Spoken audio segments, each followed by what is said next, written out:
Hello everyone, welcome to the channel. For those that are new here, my name is Danny and this is my 2022 GR86. And in today's video, I'm going to be doing a long-term ownership review. We currently are sitting past the 20,000 mile mark, and I kind of just wanted to give you guys my thoughts on the car up to this point and also get into some of the pros and cons of long-term ownership of this vehicle, and also get into the RTV discussion for a little bit. So what has it been like living with this car for the past 8 months? Well, I can tell you that it's an excellent daily driver, but it also comes with some gripes. So before I get into the pros and cons of owning a GR86, I want to just get into some of the modifications that have been done so far to the car. For suspension, we have the AFE front and rear sway bars and end links. And I also have done the Cusco strut tower brace with the master cylinder brace on it as well. For performance, we've done the Greddy intake with the HKS high flow filter. For braking, we've done the GR pad upgrade, and those are from Japan.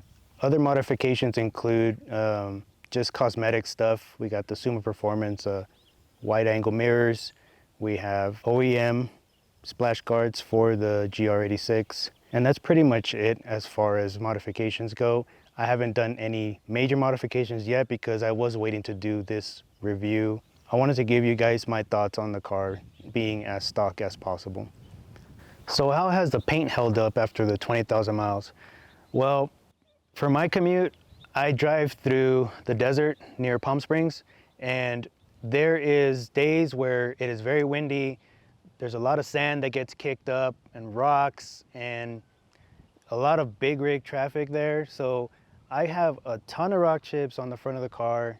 The paint has not held up that well just based off my commute. But to me, that's superficial damage. It's something that can always get resprayed. You know, it's not that big of a deal to me. And that's why I didn't spend money on PPFing the car, because I'd rather put that money towards something else or just leave that money in the bank. So that's why I didn't do PPF. But yeah, based off my commute, the paint hasn't held up that well. But it is what it is, guys. I mean, depending on where you drive or where you live, you may not see the conditions that I do, but it's just, it'll vary based on location. All right, so let's get into some of these cons on this car. So the first thing I'm gonna talk about, because the main purpose for this car for me is being a daily driver, is the road noise. So when you're driving on a highway, there is some pavement, I don't know, there's some roads that are noisier than others, but when you get on those really, really noisy roads, it basically drowns out your music, and it could get a little bit annoying. I mean, depending on how long you are sitting in the car driving, you know, for extended periods like myself, my one-way commute is 52 miles. And so my round trip is about 105 miles roughly. So it can get a little bit annoying on the road noise. With a car like this, I guess you shouldn't expect it to have too much insulation because they try to keep it as light as possible. So it's totally understandable, you know, from a manufacturing standpoint, why it's so noisy. I'm assuming if you change the tires to maybe all seasons, you might have a better output on sound, might be a little quieter, but on these, that's what it is. So in speaking about sound, I want to talk about the stereo. Even in the premium trim for the GR86, the speakers are not the greatest. The bass is pretty much non-existent on those speakers. So again, when you're driving, your sound quality for your music is not going to be that great, depending on the type of music you like to listen to. I like to listen to a lot of bass heavy music, you know, hip hop, you know, some rock and all that. So the bass isn't there.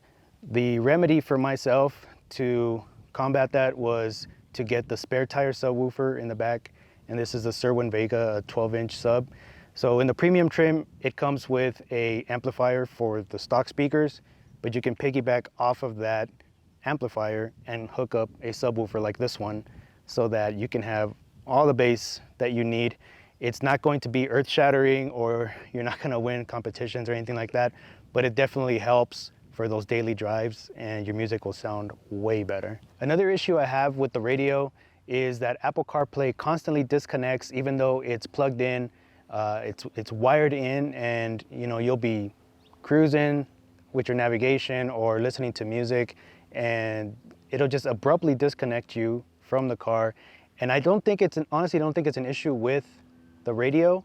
I think it's an issue with the USB port. So I'm gonna blame it on the USB port and not the radio, but that's another problem I have with the radio. All right, the next thing on my list for cons is going to be the suspension. Now, even after 20,000 miles, the ride is still very stiff. If you get on those uneven roads, the car will be very bouncy. You're gonna be sitting in your seat doing this, and if you own it, you already know what I'm talking about. It's good for spirited driving, canyon runs, you know, track days. It's perfect for that. But if 90% of your time is used driving the car on streets or just commuting to work, and it's not the greatest. You know, it's not the most comfortable to be having a suspension that stiff. So that's why it's on my list for cons. So another con on my list here is going to be the unwanted attention that this car gets. So what do I mean by that? So a lot of the times when I'm driving down the street, you know, I'll get cars that pull up next to me, whether it's V8 Mustangs and Camaros or clapped out Hondas. They think that I automatically want to race them just because they pull up next to me and downshift and all that. I don't street race, you know.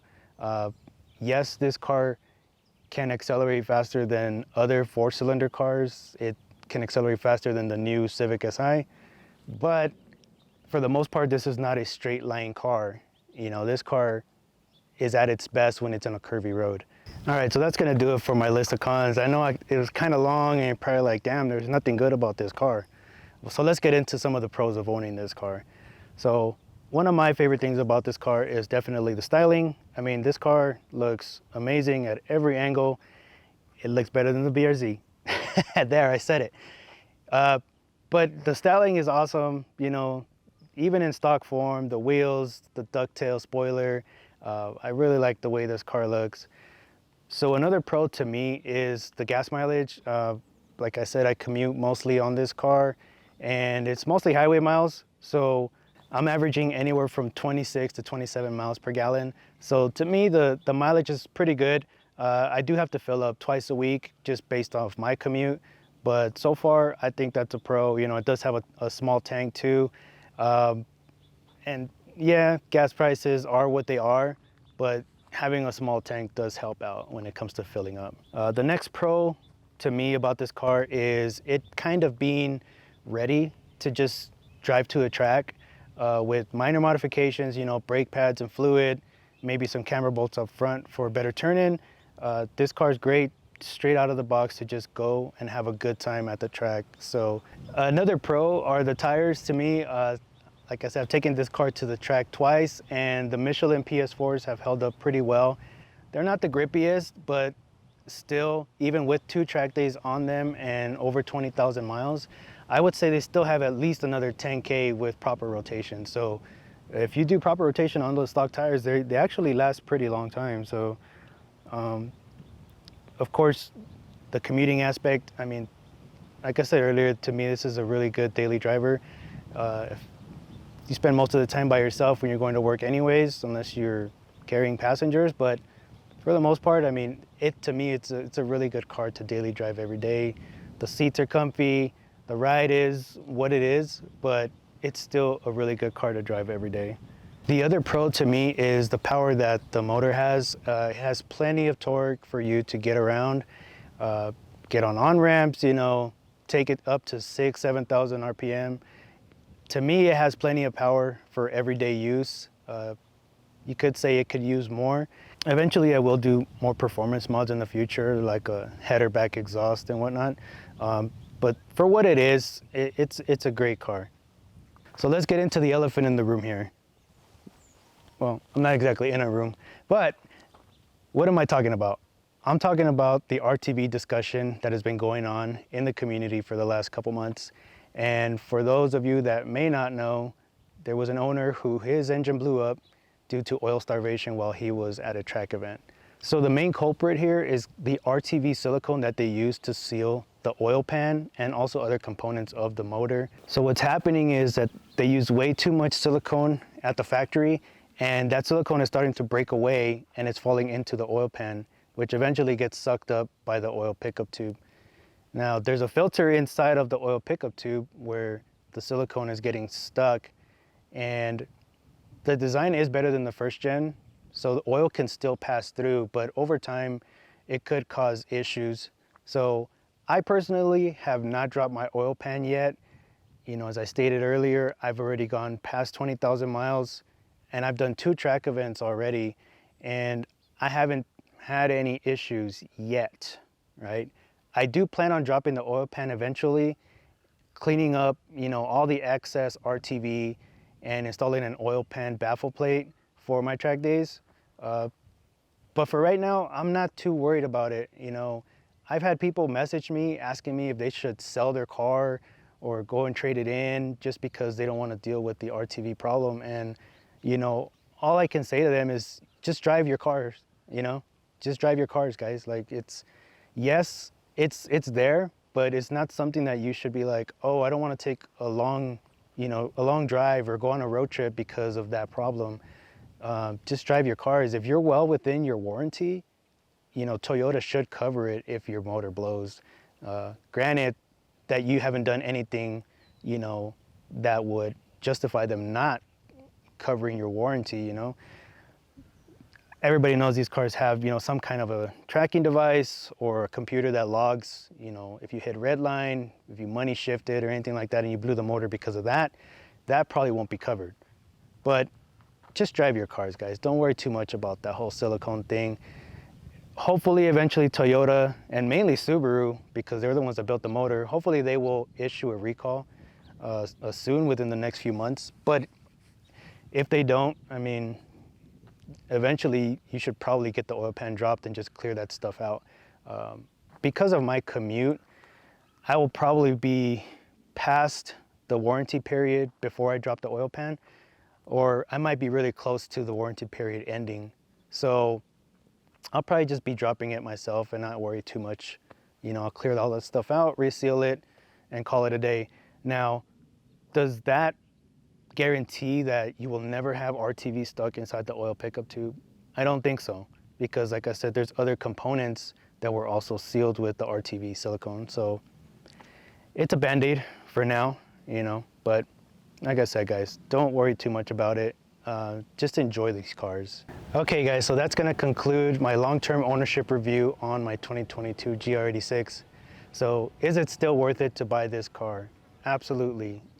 Every car is gonna have its issues out there. There is no perfect vehicle, so don't worry too much about the problems. You know, eventually they get ironed out, recalls and all that. So just drive your car, just enjoy it.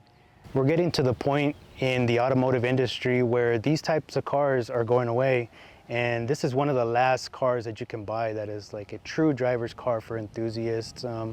Eventually everything will go the electric route, and you know, it is what it is, but I think this car is still great. All-around car, you know, track car, could be a great commuter. Yes, you can carry passengers depending on their size, but all right, guys, that's gonna do it for this video. So thank you for watching.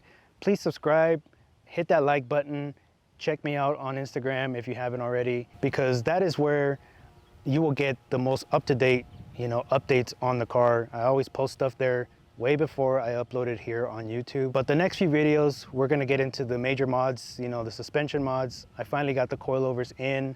We got the wheels and tires ready to go. So hopefully the next time you guys see this car is gonna be completely different from what you see it today. But thanks for watching, and I'll catch you on the next one.